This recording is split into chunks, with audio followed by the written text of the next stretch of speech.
Lembayung si semut kecil.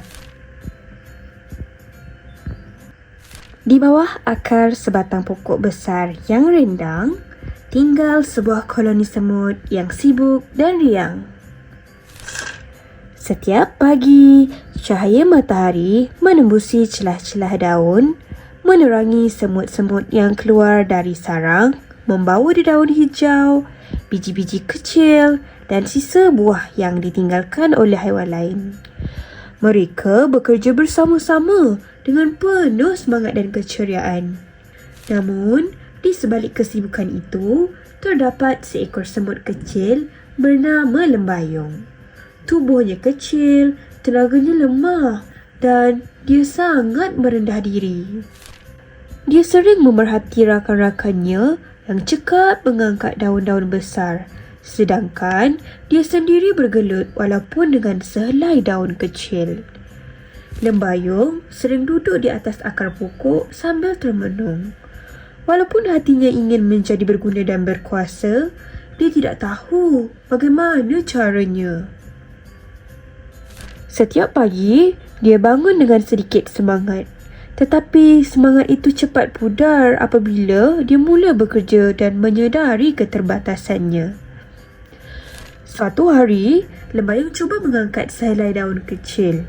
Dia menarik sekuat hati, namun daun itu langsung tidak bergerak.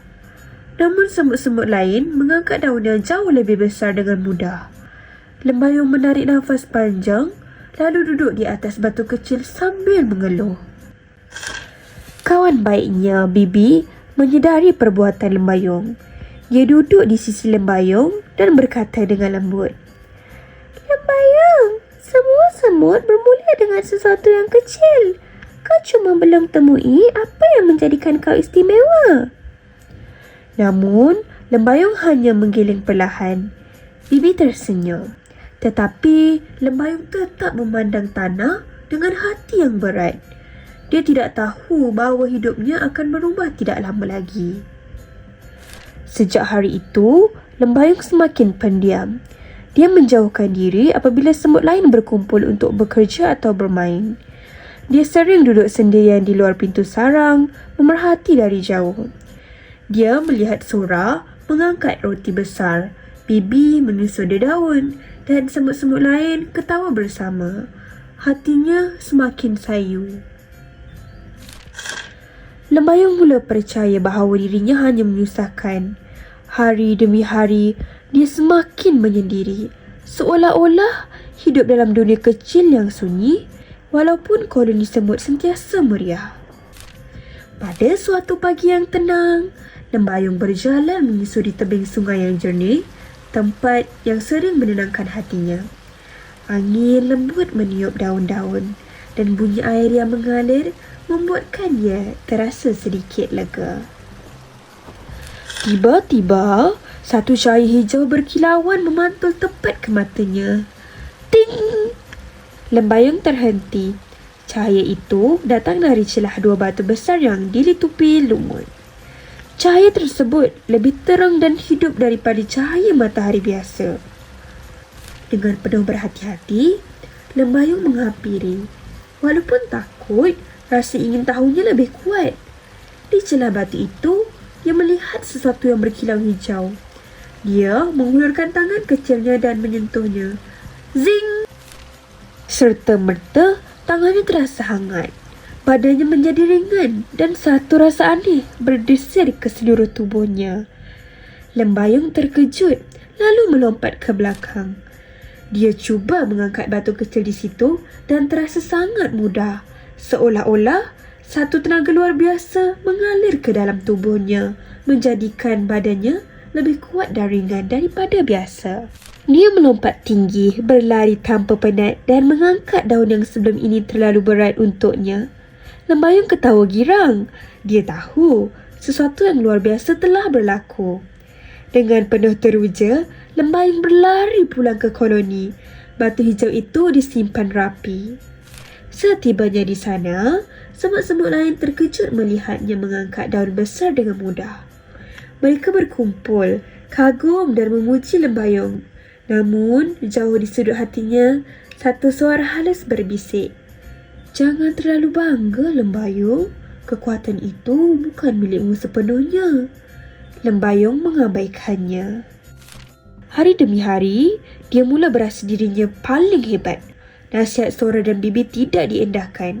Dia menjadi sombong dan enggan bekerja bersama. Kawan-kawannya mula menjauh dan gelak tawa semakin hilang daripada hidupnya. Suatu petang, hujan turun dengan lebat. Sungai melimpah dan arus menjadi deras. Ketua semut mengarahkan semua semut menjauh dari sungai. Namun, Lembayung berdiri di tebing sambil berkata dengan angkuh, "Air ini tidak menakutkan aku." Tiba-tiba, batu yang dipijatnya licin.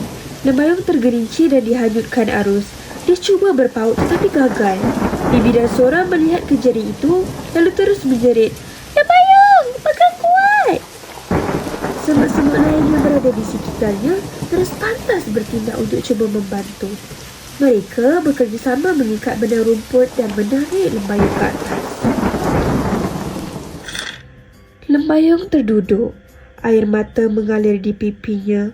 Dia mula sedar atas perbuatannya yang terlalu sombong dan melupakan kawan-kawan yang selalu ada untuknya. Mereka berpelukan. Buat pertama kalinya, Lembayung sedar bahawa kekuatan sebenar bukan datang daripada batu ajaib, tetapi daripada hati yang rendah diri dan kawan-kawan yang saling menyokong. Sejak hari itu, Lembayung mula berubah. Dia kembali bekerja bersama-sama rakan-rakannya dengan hati yang rendah diri. Dia tidak lagi bermegah dengan kekuatan. Sebaliknya, sentiasa membantu dan menyokong sesiapa yang memerlukan. Senyumannya kembali, begitu juga gelak tawanya. Nilai yang kita dapat daripada cerita ini ialah kerjasama, tolong-menolong, persahabatan, baik hati dan keinsafan. Pengajaran, kita mestilah bekerjasama dalam melakukan sesuatu tugas. Kita mestilah mempunyai persahabatan yang baik dan ikhlas. Glosari. Koloni. Koloni bermaksud sekumpulan haiwan yang hidup bersama. Berkilauan. Berkilauan bermaksud bersinar atau bercahaya. Rendah diri. Rendah diri ialah merasa diri tidak berguna atau kurang yakin.